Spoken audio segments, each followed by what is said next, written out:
नमस्कार दोस्तों, मैं विनय दुबे मुंबई से। आज का ये वीडियो खास तौर पे बिहार के उस तमाम मान्यवर देवतुल्य जनता के लिए है। मैं उनसे पूछना चाहता हूं कि अगर थोड़ी सी भी इंसानियत या शर्म बची हो तो चुल्लू भर पानी लीजिए और उसमें डूब मरिए। क्योंकि जब आपको महाराष्ट्र में, गुजरात में कुत्तों की तरह मार के भगाया जा रहा था, तब एक आदमी आपके लिए आवाज उठा रहा था, लड़ रहा था। उसका नाम था पप्पू यादव, पूर्व सांसद और बिहार का वो नेता जो जमीन पर काम करता है। जब यहाँ पे महाराष्ट्र में लाठियां बजाई जा रही थी आपके चूतर पे पिछवाड़े, गुजरात में जब आपको कुत्तों की तरह मार मार के बसों में, ट्रेनों में फेंका जा रहा था और धमकियां बताई जा रही थी, दी जा रही थी कि बिहारियों गुजरात खाली कर दो, उस समय केवल एक इंसान था जो आप लोगों के हक के लिए लड़ने को और मरने पर उतारू था। वो आदमी था पप्पू यादव। जब आप मजदूर बनकर जब यहां से पैदल जा रहे थे, महाराष्ट्र से, दिल्ली से, गुजरात से, अलग अलग राज्यों से, जब आप पैदल पैदल भूखमरी की हालत में, भूखे प्यासे नंगे पैर जब आप बिहार की तरफ कूच कर रहे थे, 1500 2-2000 किलोमीटर पैदल चल के गए थे, तो एक आदमी आपको सड़कों पर खड़ा मिल रहा था जो आपको पानी भी पिला रहा था, भोजन भी दे रहा था और कुछ पैसे भी, नकद कैश नोट बांटे थे। उस बंदे ने करोड़ों रुपया इस आदमी ने सड़कों पर मजदूरों के बीच बांट दिया। उस समय तो चुनाव नहीं थे। जब बाढ़ आई बिहार के अंदर, तब कमर भर पानी में जब सारे चुने हुए जनप्रतिनिधि जिनको वोट देके आपने अपने सर पे बिठाया था, वो व्यक्ति आपके सर पे जब हगना चालू कर दिए थे, तब उस भुखमरी में, उस बाढ़ के अंदर कमर भर पानी में आपके घरों तक राशन पहुंचाने वाला, पानी पहुंचाने वाला और यहां तक कि सैनिटरी पैड तक महिलाओं और बच्चों को महामारी से बचने के लिए पहुंचाने वाला एक आदमी था। उसका नाम था पप्पू यादव। उसके बाद चुनाव आता है।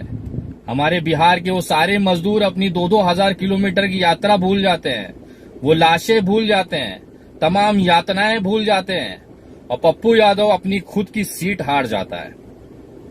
जब एक विधायक बनने के बाद व्यक्ति अपने क्षेत्र में 5 साल दिखाई नहीं देता, चुनाव हारने के तुरंत बाद पप्पू यादव वापस सड़कों पर निकल जाता है और उनकी सेवादारी जारी रहती है। जब कोरोना की महामारी में लाशों की बौछार होती है बिहार के अंदर, तो कोई भी विधायक, कोई भी सांसद नहीं दिखाई देता बिहार की सड़कों पर। केवल एक इंसान दिखाई दे रहा था, वो भी था पप्पू यादव। यही एक ऐसा इंसान था जो लगातार बिहार की जनता के लिए लड़ा, मरा और आज उसी का खामियाजा उस इंसान को भुगतना पड़ रहा है कि आज उसे पुलिस ने गिरफ्तार कर लिया है। उसकी गलती क्या थी पता है क्या? वो केवल आप लोगों की जान बचाने के लिए रूढ़ी करके जो सांसद है, उसके घर के यहाँ पे छापा मारता है और दिखाता है कि वहां पे 70 से 100 एम्बुलेंस छुपा कर रखी गई थी। ये वही एम्बुलेंस थी जिससे आपके परिजनों की जान बच सकती थी। ये वही सरकारी एम्बुलेंस थी, सरकारी पैसे से खरीदी हुई एम्बुलेंस थी जो बिहार की जनता के लिए थी। लेकिन उस एम्बुलेंसों से सांसद जी बालू डुलवा रहे हैं। यही दिखाया था उस व्यक्ति ने, पप्पू यादव ने। किसके लिए दिखाया था? बिहार की जनता के लिए। और आज उसी बिहार की जनता के पास पप्पू यादव नाम के व्यक्ति के लिए कोई भी सम्मान, कोई भी कद्र नहीं है। आज उसे पुलिस स्टेशन उठा के ले जाके बिठा दिया गया है। लेकिन देख रहा हूं सोशल मीडिया पे सब चुप्पी साधे बैठे हैं। मैं बोलना चाहता हूं इस वीडियो के माध्यम से पप्पू यादव जी को, भैया किस जनता के लिए मर रहे हो यार?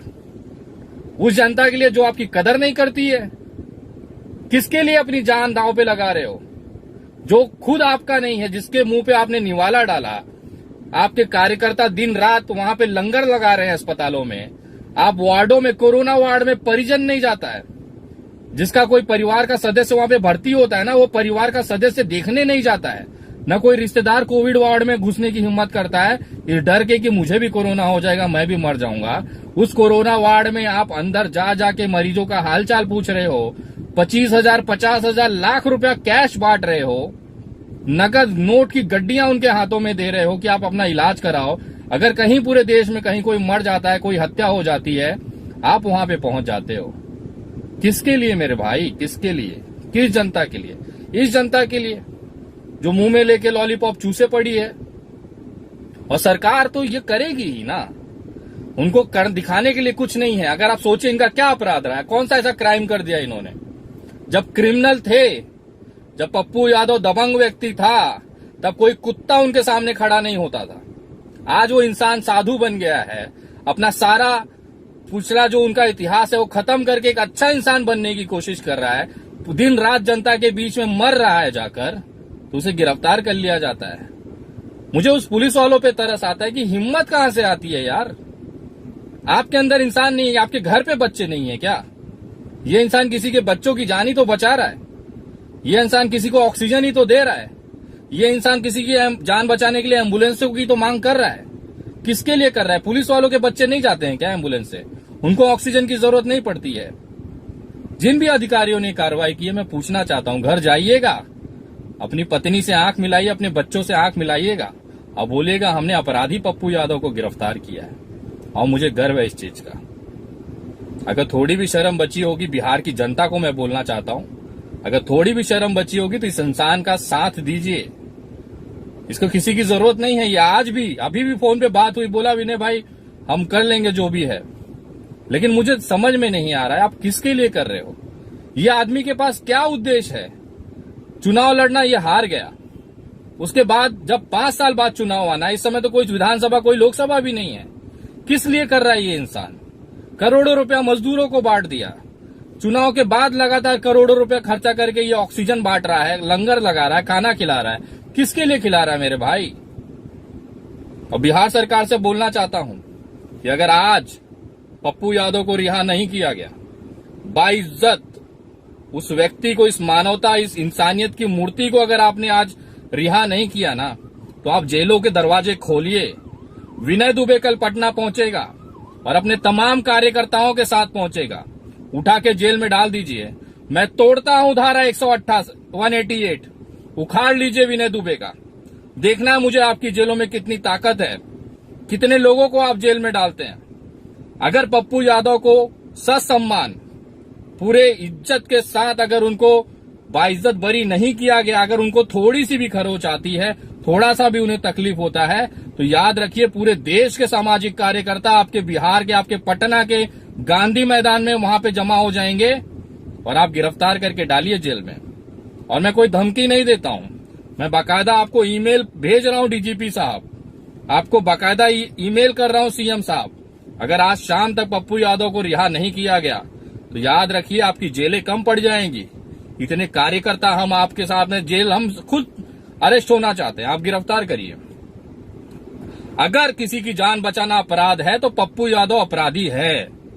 अगर किसी की सांसें में ऑक्सीजन भरना अगर अपराध है तो पप्पू यादव अपराधी है। अगर किसी की जान बचाने के लिए एम्बुलेंस की मांग करना और उसके लिए आवाज उठाना अगर अपराध है तो पप्पू यादव देश का सबसे बड़ा अपराधी है। और मुझे ऐसे अपराधी पे गर्व है, और ऐसा अपराध हम सब रोज करते हैं और करते रहेंगे।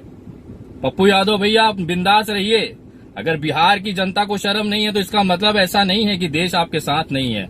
हम जैसे तमाम सामाजिक कार्यकर्ता, पूरा देश आपके साथ है। मुझे शर्म आती है बिहार के उन लोगों पर जो अभी भी चुप्पी साधे बैठे हैं। आपका जान बचाने वाला नेता आपके साथ है, जमीन पे लड़ रहा है, उसके लिए इस तरह की बेरुखी अच्छी नहीं है। अगर अभी भी थोड़ी शर्म हो तो आवाज उठाइए, नहीं तो हम तो हैं ही, डंका लगा देंगे इस सरकार की। वो शायद भूल गए हैं, हम सामाजिक कार्यकर्ता हैं साहब। संविधान के दायरे में रहकर, संविधान के नियमों का पालन करते हुए हम संविधान की शपथ लेकर सरकारों की धज्जियां उड़ा देते हैं और वो कुछ नहीं कर पाती है, क्योंकि देश संविधान से चलेगा। पप्पू यादव जी को जल्द से जल्द रिहा किया जाए, वरना अपनी जेलों के दरवाजे खोलिए। विनय दुबे आ रहा है पटना, और करिए गिरफ्तार। कितनों को करोगे गिरफ्तार, हम भी देखना चाहते हैं। अब लड़ाई आर्या पार की, किसी की जान बचाना गुनाह हो गया इस देश में। शर्म आनी चाहिए बिहार सरकार। चोर वहां दिल्ली में बैठा है, उस भड़वे को गिरफ्तार करने की औकात नहीं है, और आप गिरफ्तार उसको करोगे जो लोगों की जान बचा रहा है। तो चलिए अब यही सही, आ रहे हैं हम भी मैदान में, उखाड़ लीजिए जो उखाड़ सकते हैं। जय हिंद, जय महाराष्ट्र।